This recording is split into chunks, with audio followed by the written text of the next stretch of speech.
What's up, anybody? So today we're in Truckee, California, and today is move-in day for the owners. So before they move all their furniture in, we're just going to do a little 101 on how to properly soap your naturally oiled wood floor. So come on in, check it out.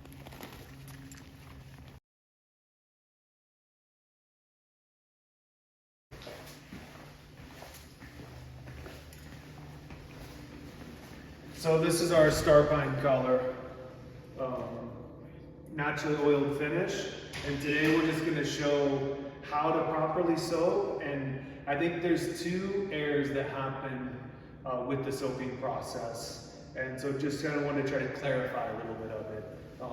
I think the first error that happens is the homeowners or the house cleaners don't use the proper products, or if they do use a soap, they don't use enough. So we're just going to kind of show how we would do it. So as we sit right now, it's been vacuumed and tack mopped just for construction.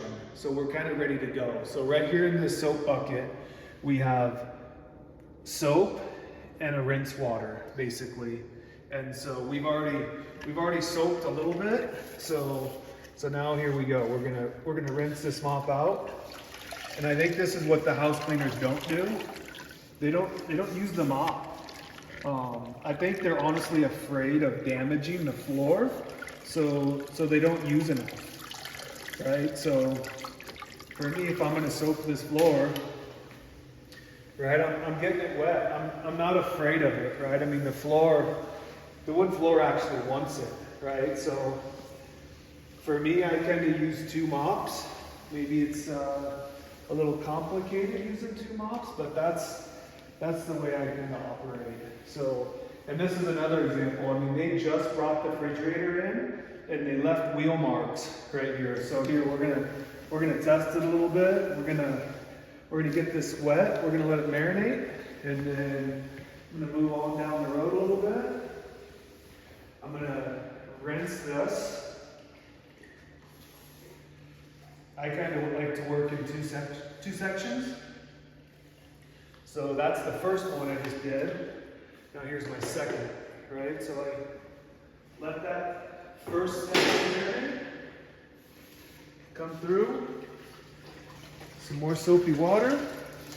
Not afraid of getting the floor wet because I am mopping the floor. So right, I'll go through. Get it nice and wet.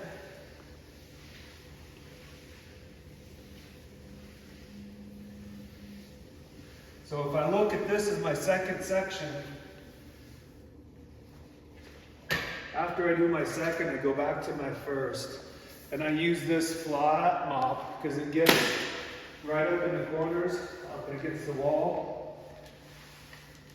And I'm constantly pushing the mop. Right? I'm not cleaning the floor like this. I'm not driving the dirt into the grain. I'm pulling it. I'm constantly pulling it. And then I'm picking up any extra water. I'm going to come back to the tire marks. Now I'm going to rub it a little bit, and then I'm going to smooth it all out. The tire marks were right here.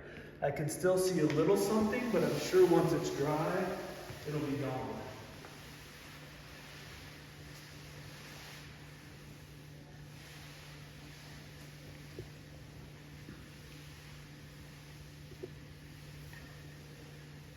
I kind of use this mop to kind of mop up my footprints. And then I just move on to the next section. So, right, basically what the soap is doing, it doesn't matter whether it's Sierra Nova, that's here, Rubio Monocoat, Woka, it's all doing the same thing. A naturally oiled floor is an open pore system. So the more you use the soap, it fills the pores with like a coconut fat, carnauba wax. It helps fill those pores. So it keeps stains from happening, right? So the more you soap, the more it's just going to help the durability of the finish.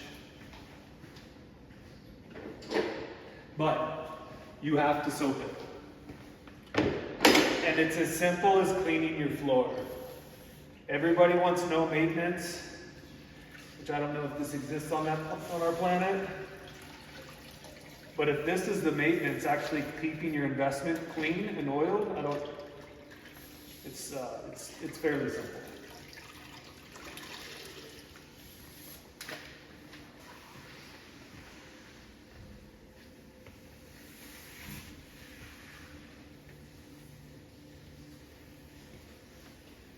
Again, I'm not afraid of getting the wood wet.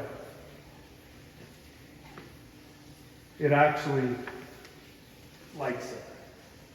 Our climate here in Tahoe is super dry. It might not be today because it's been raining the last few days, but whether it's summertime and even worse in the winter, it's super dry.